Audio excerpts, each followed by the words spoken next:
And we are live. Hello, everybody. So great to see you all. Welcome to season 2 of the Growth Invitation. We're now on episode 12. So, as you know, in this season, I am committed to bringing you powerful females from all around the world to share their stories of challenges and growth as an invitation and inspiration to all of you so that you know, no matter where you are, what you've experienced, what you're going through right now, you can always choose to grow and manifest your dream future. So today we have the honor of having Kristen with us today. Hello, Kristen. Hi, everyone. Hello. Pleasure to be here. Yeah, so great to have you with us today. And, first of all, I think before we launch into the whole what we're going to talk about is we had a little bit of a situation which made us late now. Yes. And I think eventually we were really kind of like talking about it. It was like actually it goes in so well about when we're talking about adversity, when life just suddenly throws something at you and makes you change your strategy. So Mhm. yes, Kristen, you were stuck on the bus in London. I think Londoners know this happens a lot. Third time in a row that there's been an accident, the same third week in a row, there's been an accident in the same area of Oh my London. And I was like, I'm just goodness. not traveling on Tuesdays anymore. Yeah, just don't do Tuesdays. Yeah, yeah. Yeah, so apologies for those of you who've been waiting for us that we're a little bit late, but these things happen. And I think, kudos to Kristen. She really tried to like dial in and it was super windy. And it was like, you know what? It's okay. Like, don't It's get fine. blown I'll be on away. the side of the road. Yeah. It's super sunny outside, which makes us think, beach and bikini, but actually it's really windy. Yeah, yeah. Yeah, so that's and I think that actually leads us really nicely into what we're talking about today, because actually we can plan all we like in the whole world, and we have all these visions, all this purpose. What I talk a lot about purpose. That's what I do with my life coaching. And we have all these visions, the goals, the tasks that we're going to do, everything lined up, and then poof, suddenly life happens and then you go, oh, well, that's gone out the window. Now what? And I think there's a lot of people out there. I mean, sometimes myself included, is like life throws something. There's a curveball, and we go, "Oh my god! Like, what am I gonna do now? I can't handle the situation." Um, when actually there are definitely ways around this. So, Kristen, maybe you can do a quick intro about yourself, where you are now, and then tell us your story about when life forced you to start over. Yeah, absolutely. So my name's Kristen, like Janette mentioned. I'm currently right now working for a government-funded program that helps to support small businesses. That's how Janette and I met back in December. But yeah, it's my story of how I ended up working for Grow London Local is such a great example of everything Janette just mentioned. I thought my life was so on track. I had been building a business. I started off as a sole trader, helping companies write better online job descriptions. We built it into a whole business. I had about 12 different people working for the company. We were at one point operating in 6 or 7 different countries at the same time. I thought, boom, there's my life path. I've got this figured out. And then a few different things happened in the world, completely out of my control, that just totally forced us to push the reset button. So it sort of started with Brexit. For those that are based in the UK, that made it difficult for certain people from Europe to come to the UK. They now need a visa, like sponsorship. And a lot of the roles we were recruiting for were entry level sort of roles. So that sort of diminished the candidate pool a bit. That was the first knock to the belt. The next one was the lockdowns, right? So nobody saw that coming. Never in my lifetime has a whole country ever said, okay, we're all shutting down and nobody's allowed to work or do anything. It was unprecedented, as they kept saying. And that was such a shock to our system. The people that were working for my company were sole traders. They were like subcontractors. So we couldn't furlough them. We really had to pivot the business. A lot of businesses at that time were pivoting to working from home and doing everything online. But we were way ahead of that curve. We had been working from home since 2008. Everything we did was online. So we were kind of trendsetters in that whole arena. But what we weren't prepared for was a complete national lockdown. And in recruitment, our clients were more worried about retaining their existing staff during lockdowns, let alone hiring new staff. So, fine, okay, we don't have any new business coming in. That's a problem. But a bigger problem was we're still obligated to pay the job boards tens of thousands of pounds every month because we have these long-term contracts with them. So how do we negotiate breaking a contract? And, part of us was like, well, the job boards have to understand because we're a small business and, having to pay that money will bankrupt us. And so they have to understand. And we went into the conversations like, you have to understand. And they said, well, you have to understand our point of view too. Every one of our clients is in a similar situation. If we cancel every single contract that we have, we're also out of business. So it was that very delicate balancing game of what do we do? So we had to make arrangements there, but that was obviously difficult for the business. And then with the advancements in AI, that was kind of the final nail in the coffin. A lot of what we were doing was content writing. So people would pay us to write really good, articulate, SEO friendly job descriptions because they couldn't sit at a laptop and do that themselves. But ChatGPT can do that a lot quicker and for free. So we were starting to lose some of the content business. So really all those three things combined, just the final nail in the coffin.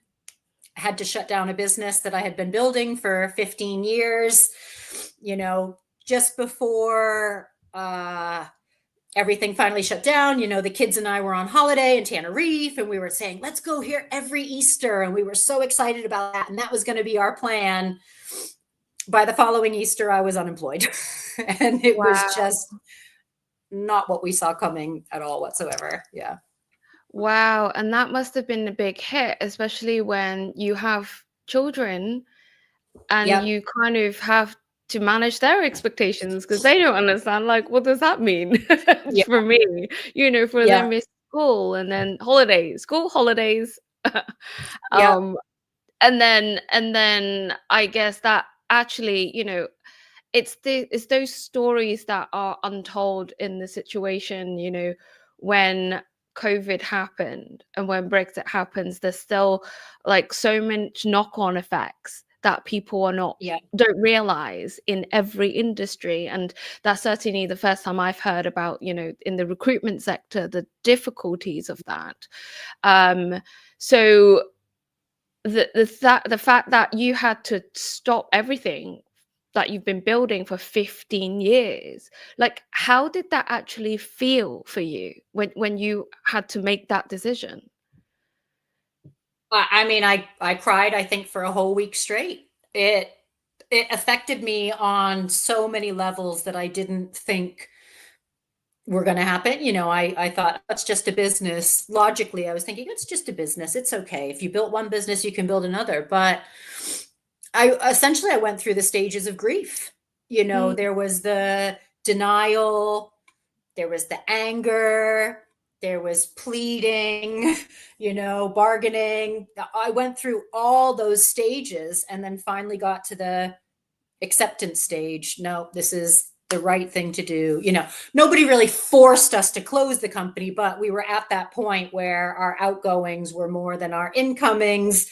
So we had to make the decision, okay, we have to do this before it's too late. And it was really difficult, but I don't know what even to compare it to. I'm fortunate that I've never lost a parent or anyone super close to me, but this was really hard because I built this up from originally I was a freelancer making an extra £50 a week, helping a friend write better job ads and place them online. I built that to a business that was doing over $1 million in sales.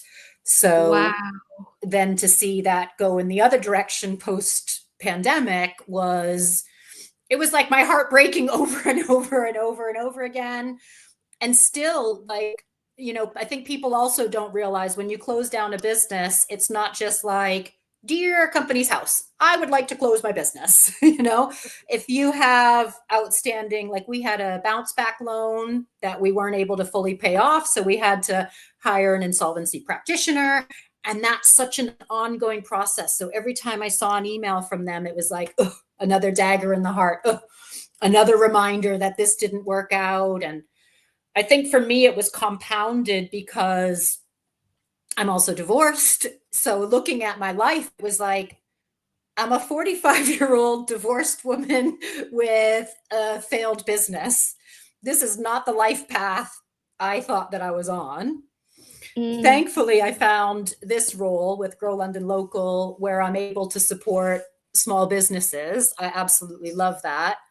But 2 months into my new role, I then was also told by my landlord of 6 years, oh, by the way, my mom wants to move back into the house, so you're going to have to go in 2 months. Wow. It's like, what? It's What like do you your mean? entire life, your entire world was just turned upside down within like a year. Completely. Yep. Completely. Like everything I thought I had sorted, everything I thought I knew, completely out the window. But I have to say, I received so many compliments from friends and family and coworkers and colleagues during that period about how optimistic I was, how positive I was. And it really made me reflect back on all the work I've ever done, well, about developing a positive attitude and the mental resilience and all these things that as I was learning, I was like, cool, I have a great attitude. I'm a super positive person. And there were times in my life prior to this big, massive tsunami that kind of crushed my life. There were other instances where I realized, oh, you know what? I have a positive attitude when things are going my way. I don't have such a positive attitude when things aren't going my way. But during this whole situation last year, it made me realize, wow, all this work I've done on my mentality actually works because Wow. people weren't just saying, oh, you're being positive, you're being very optimistic. I was truly living and believing it every day. I'd wake up with a pit in my stomach, anxiety. I was saying, oh my God, I hate my life. Oh my God, I hate my life. How did I end up here? And then I was like, no, we are not going down this path today. Get up. You're one day closer. Every time I got rejected from a house, I was like, okay, it wasn't the right one for us. It's okay. We'll find a place. We'll find a place. And people were just saying, oh my God, I can't believe how resilient you are. And this, but it was my kids were the main thing. If it weren't for them, it would have been so easy to just get in my shell and crumble and feel sorry for myself and maybe even move back to the States and live with my parents. But because of my children, I thought, you know what? This is actually really good for them because Wow. all they've seen so far is an easy life. They've seen Yeah. mom working from home, setting her own schedule. I had a team of executors. So I was like the ideas person. So they didn't see me in front of a laptop from 9 to 5. A lot of the work I was doing was in my head or on the phone, or, my team members became my friends. So my kids would see like my team coming over, but they just thought, oh, Sarah, Stephanie, Yaz, Chris, my mom's friends. They didn't realize we were having business discussions. And I made it look super easy. And so I realized, okay, in hindsight, this is good for the kids to see that when things don't go your way, there's always a solution. We'll figure it out. It might not be exactly what we wanted, but we'll get there in the end. And now they've seen, okay, mom was really upset. Things didn't go according to plan, but she picked herself up. She found solutions, and here we are now. We live in a great house. It's not the exact location we wanted, but the main things I focused on were, I don't want my kids to have to change schools. We want some outdoor space for the kids and the cats. And we want 3 bedrooms because it's myself, a son, and a daughter. So we want to have that space. And it seemed impossible. We were looking at 2 bedrooms and considering converting the lounge into a bedroom. Like, okay, we won't have any common space, but we'll all have our bedrooms. And okay, maybe during the day, the lounge can be, the family space. And then at night, it'll be my bedroom. Okay, we'll sacrifice the garden so that we can have 3 bedrooms. Or, I'm sorry, guys, you're going to have to move schools. We're going to have to move out of London. I can't afford, a place. But in the end, we found a 3 bedroom with a garden, and the kids are still in their schools. So it took longer than we hoped. It wasn't as easy as we hoped, but the solution was there as long as we were persistent enough and, kept pushing along. So, Oh yeah, my I think God. in Wow. hindsight, even though it was the most difficult year of my life, I think there were good lessons in there for myself and the children.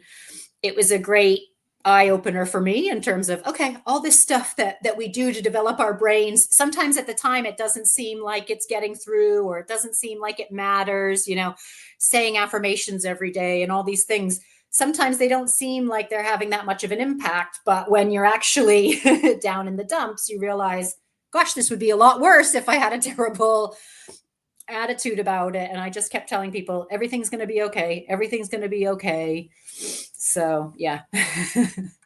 Wow, I love that. The way that you actually can turn your life around. Like, yes, it's hard, but actually, and it really kind of demonstrates that everything is a choice. Like every Mhm. day, every moment, every thought is a choice. Like, you 100%. might have a thought that pops into your head, but you can choose to go, "Oh my God, like my life is so bad," and et cetera, et cetera. And like you said, move back to the States and live with your parents. Hey, why not? You know, you're not going to be the first, or you're not the only one who would have done that. But Yeah. actually, you're like, no, I'm not choosing that path.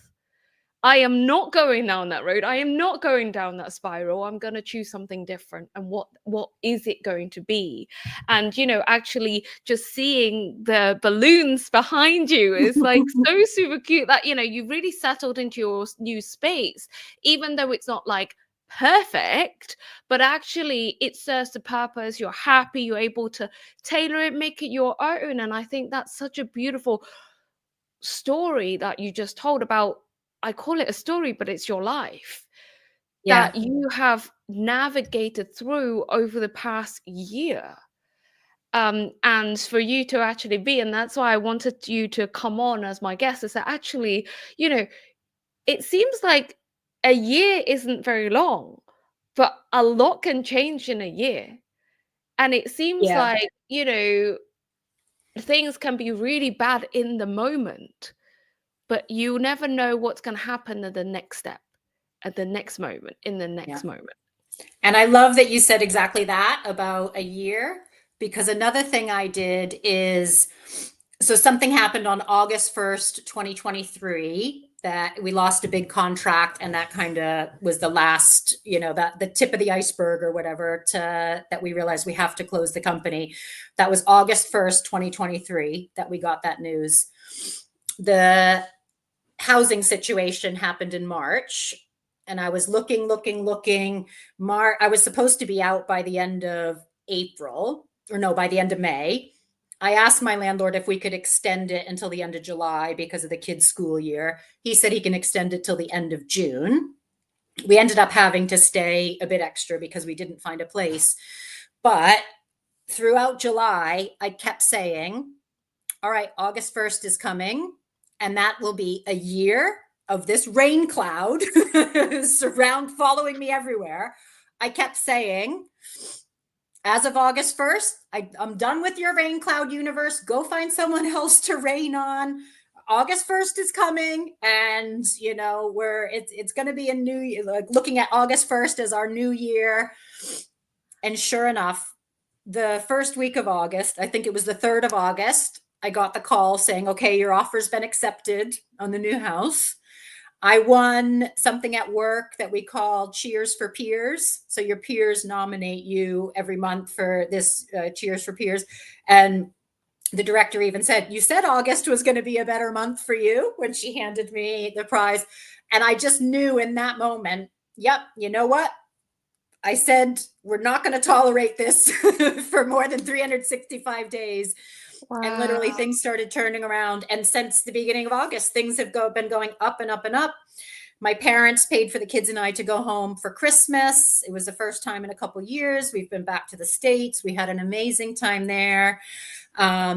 And in January, the kids and I started keeping track of some of these positive things that are happening.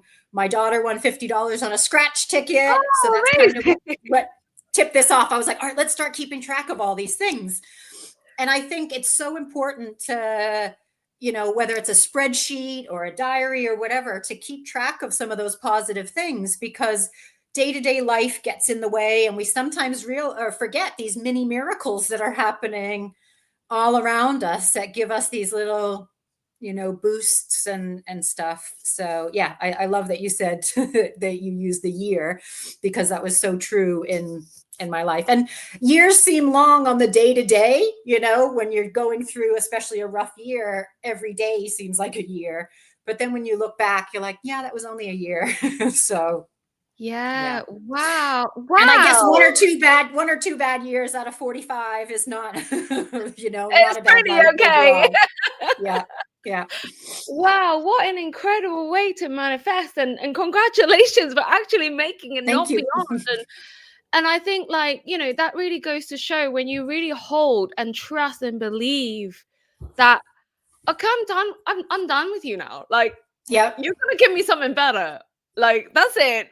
I am through with this. I learned my lesson. I got your message. We're Yep. okay Yep. now.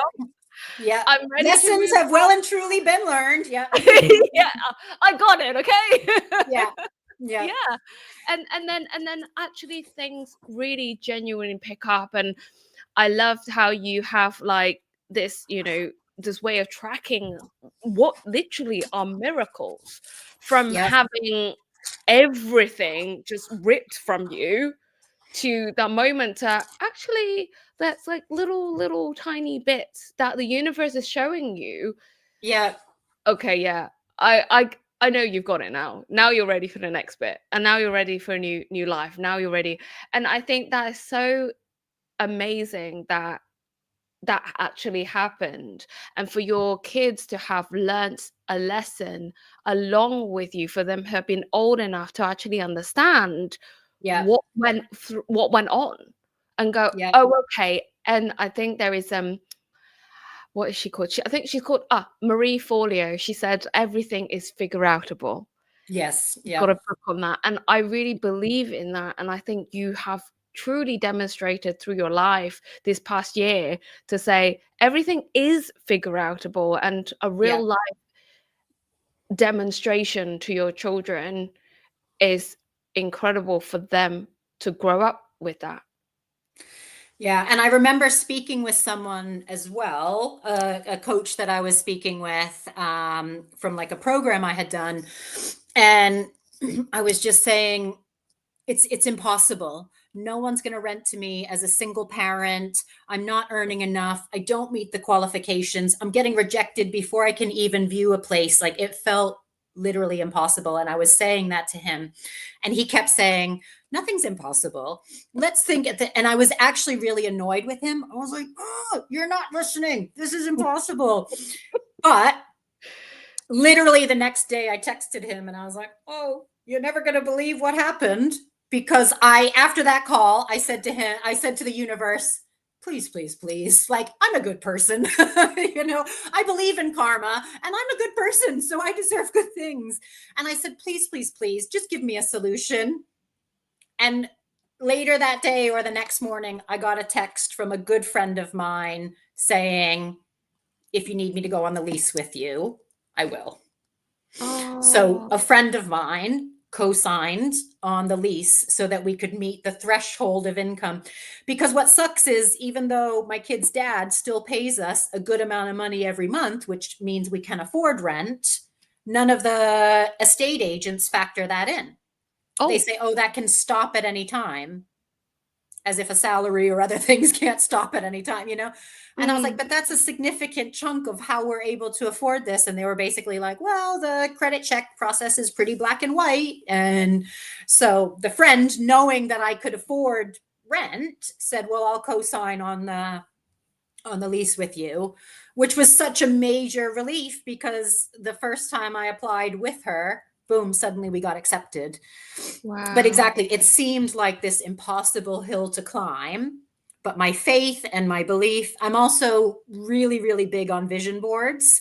I'm a very creative person. And I love just getting a big piece of colored cardboard or whatever, magazines, stickers, and I just start cutting out words and phrases. I never know what the vision board's going to look like until it's done. But as I'm going through the magazines, you know, usually there's a travel section, a work section, you know, these sort of things. But I'm a very visual sort of person. So looking at a vision board every day reminds me of what I'm working towards and what I want my life to look like. And looking back at some of my past vision boards is crazy. I put on a vision board one time, like win loads of awards or win business awards or something to that effect. Completely forgot about it. 2 years later, I was looking at, because this was an old vision board that I had, you know, kind of filed away. And then I looked at it a couple years later and I was like, oh my God, we went on a kick and we got nominated and we won business awards. And that was on my vision board from 3 years ago. And, you know, things like that. We ended up getting two cats from a friend, and they're brothers, but they look nothing alike. One is ginger, one is like a darkish colored. And I realized I had a vision board that said adopt a pet. And I had put a few pictures of dogs. At the time, I thought we would most likely get a dog. But on the vision board, there were two cats. One of them was ginger and one of them was dark. And I was like, Oh my oh my goodness. God, we manifested the Wow. kitties. And I didn't even realize. Yeah, yeah. Wow, So, that is super powerful. Like I have a really funny one story as well. Like I remember I randomly found in a notebook I was just flipping through, and this was before, like when I was still single. I'd written like what would my perfect partner look like and what would he mm-hmm. be like, and I wrote something like, you know, dark hair, and I can't remember what else I wrote, but then like I actually a bit taller than me, and I wrote with almost a six pack. And my Almost. partner has an almost six pack. And I'm like, why didn't I just write six pack? Yeah, yeah, yeah. Like it But you was don't so, want someone too conceited and yeah. too I'm into like, himself. Yeah, yeah. why who writes almost a six pack? Yeah, that's funny. Yeah, yeah. Yeah, and then like to this day, I'm like, where's my six pack? So he's like, well, you wrote almost a six pack. Almost. Yeah, yeah. But yeah, I mean, like it just goes to show, like when you really set the intention and you truly believe, Yeah, everything will come your way. At some point, even though in that moment it might feel like, what is going on right now? I can't yeah, handle this. So what I would like to ask you, you know, before we wrap up for today, you mentioned a few things that you did that kind of helped you with your mindset, stay positive, basically just get over the situation. Well, this yeah. year. What would be the one thing, if you had pick one, the thing that maybe you did the most or feel like you that was the most useful in the moment when you were in that state, when you were Yeah. crying your eyes out and you just couldn't get out? I know exactly how to answer that. I know exactly what it was, because this is something I learned from a business coach that has helped me so many times, whether I'm feeling down about my personal life or my work, is to write down or at least acknowledge what's the worst case scenario, what's the best case scenario, and what's the most likely scenario. Hmm. So in that state of where are we going to live? What am I going to do? Worst case scenario is the kids and I are homeless out on the streets, right? That's the worst that could happen, is we're literally shoved out on the streets. Barring, you know, apart from death, but the worst thing with us still being in this world would be homeless on the streets, nowhere to turn. Best case scenario is we find an affordable home with 3 bedrooms, a garden, and the kids don't have to change schools. I mean, you can get as far and wide as you want with best case scenario. Best case scenario would be we win $1 million and live on the beach Woo! and never have to work again in our lives. But keeping it within certain parameters. Best case scenario with the housing was this, and this. Most likely scenario is we find a place that doesn't exactly tick all the boxes, but ticks at least 2 out of the 3. And doing that exercise, no matter what I've been dealing with in life, has helped me remain calm, grounded, and focused on what I can control versus what I can't control. So another best case scenario would have been the landlord changes his mind and we get to stay. That would have been great. I wouldn't have had to pack anything. We wouldn't have had to deal with moving. I could call off the search for a new house. So that would have been the best case scenario. But neither being homeless nor my landlord changing his mind was the most likely scenario. The most likely scenario is in the middle. And when you're doing the activity, you realize it's called the most likely for a reason, because it's the most likely thing that's going to happen. And I think often when I do this activity, I realize that, gosh, even the worst case scenario isn't as bad as it seems. So in my example, okay, being homeless is as bad as it seems, but it's not a reality. The kids would have gone to live with their dad and I would have stayed on a friend's couch until we figured something out. Or I could have sold all our possessions and moved back to the US. So being homeless was never really an option, but that would have been worst case scenario. And then best case scenario, winning $1 million or the landlord changing his mind. Neither of those are very likely to happen. So then you focus your time and energy on the what's most likely going to happen here. We're going to find a place that's not 100% to our likings, but it's going to tick enough boxes that we go for it. And that's what ends up happening. And I've used that technique so many times in my life, even with something that's not major, even something with different business decisions. Do we invest in this? Do we, pay for that platform? Do we pay for the coaching? Do we attend this event? Do we, whenever there's decisions to make, what's the best case scenario? What's the worst case scenario? And what's the most likely? So investing in stuff, the worst case scenario is I don't get a return on my investment. Best case scenario is I get a massive return on my investment, or I meet someone and it changes my life. And yeah, so I think my advice to anyone going through a difficult period is to really break it down sensibly. What's the best, worst, and most likely scenario? And it just puts things in perspective a little bit better that way. Wow, I love that. I love that. It is so easy to actually execute as well. It Yep. doesn't just requires you, pen and paper, Yep. write it out and just see whatever comes and Yep. allow the creative juices to flow. And Yep. then whatever happens will happen. And then you get to actually assess the situation Exactly. Yep. without all of the emotions attached. Mm-hmm. Yeah. And I love sometimes when you do that, you realize, oh, it's not actually as big of a decision as I'm making it out to be.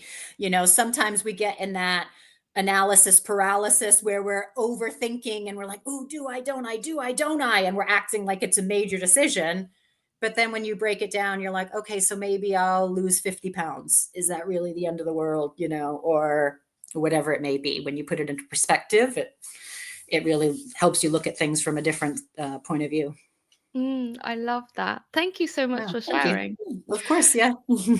Yeah, so for those of you who are interested in connecting with Kristen, I've put her LinkedIn here.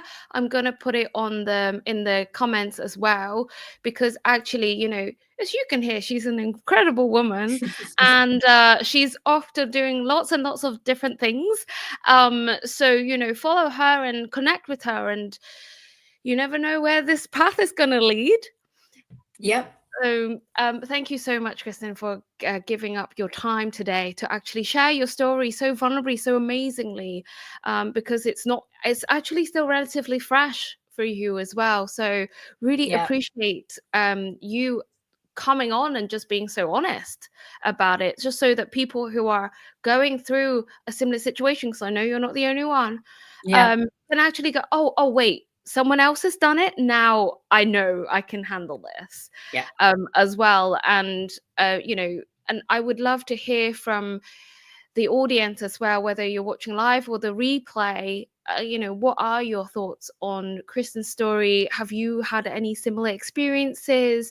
Maybe you want to add some tips to us as well, to everyone else who's watching. And what is one thing that you can take away from Kristen's story? For me, my takeaway is that everything is figure outable, as long as you have the just keep the faith, keep the belief in the universe, but also in yourself.